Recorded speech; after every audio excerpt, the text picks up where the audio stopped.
Hello everyone, আসসালামু আলাইকুম। আমি আরিয়ান ফ্রম জাপান। আমি আজকে আপনাদেরকে কিছু কথা বলবো, যেটা না বললে নয়।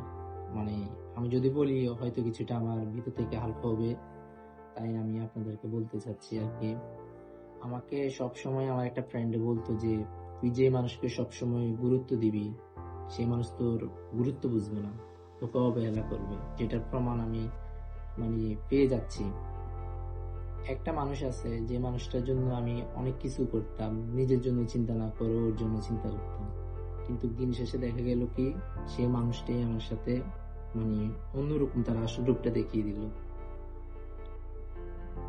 নিজের নির্ঘুম রাত পার করিয়ে যে মানুষটার সাথে আমি কথা বলার জন্য অপেক্ষা করতাম, সে মানুষটাই বুঝিয়ে দিল যে স্বার্থ কি জিনিস। কিন্তু আমি বুঝতাম না যে স্বার্থটা কি জিনিস। স্বার্থ ছাড়া একজন মানুষের সঙ্গ দিয়েছিলাম। যেমন কি কথাই আছে, সৎসঙ্গে সর্বনাশ, অসৎসঙ্গে সর্ববাস। নতুন ফাইলে পুরাতন জিনিসকে ভুলে যায়, কিন্তু মানুষ তো বোঝে না যে পুরাতন জিনিসটা যে কেমন।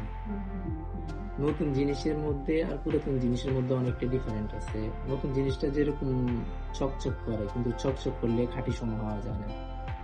খাঁটি সোনা ওই ব্যক্তি, যে ব্যক্তি আপনার দুঃসময়ে আপনার পাশে থাকবে, আপনাকে সঙ্গ দিবে, আপনাকে অলওয়েজ সাপোর্ট করবে। আপনার ফ্যামিলির বা আপনার ফ্যামিলির পর তার মর্যাদাটা অনেকটাই থাকবে। যেমন কি আমি নাম উল্লেখ করব না, যে কোনো একজন মানুষের জন্য আমি অনেক কিছু করতাম, প্লাস আমি আমার নিজের জন্য না ভেবে ওর জন্য ভেবতাম, কিন্তু দিন শেষে তার পরিণত ফল পেয়েছি ডাবল জিরো। মানে কথাই আছে না যে যে মানুষে সেফ গিলতে পারে না কিন্তু দুধ রোজ করে।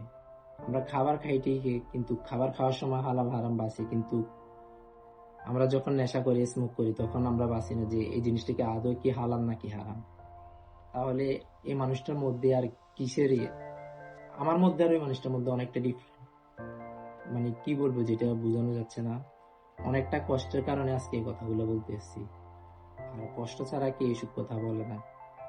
যে আপনি নতুন মানুষ পাইছেন, আপনার সঙ্গ দিচ্ছে সব সময়, কিন্তু এটা মাথায় রেখেন দুঃসময় যে মানুষটা আপনার পাশে থাকবে ওই মানুষটা আপনার প্রকৃত বন্ধু।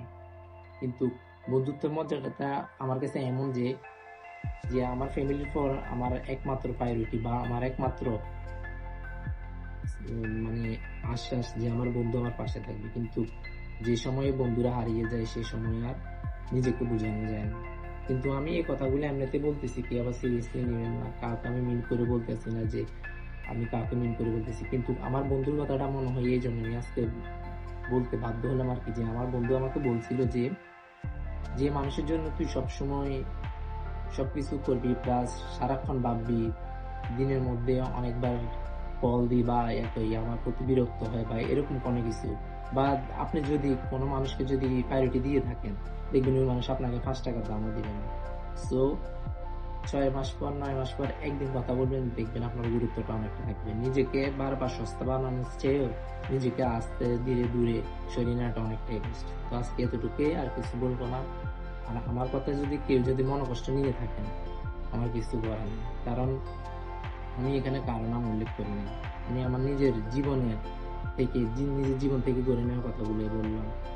তো সবাই ভালো থাকবেন আর আমার জন্য দোয়া করবেন, কারণ আমি এমনিতে অনেক কি বলবো, আর থাক কিছু বলার দরকার নাই। সবাই ভালো থাকবেন, এতটুকুই।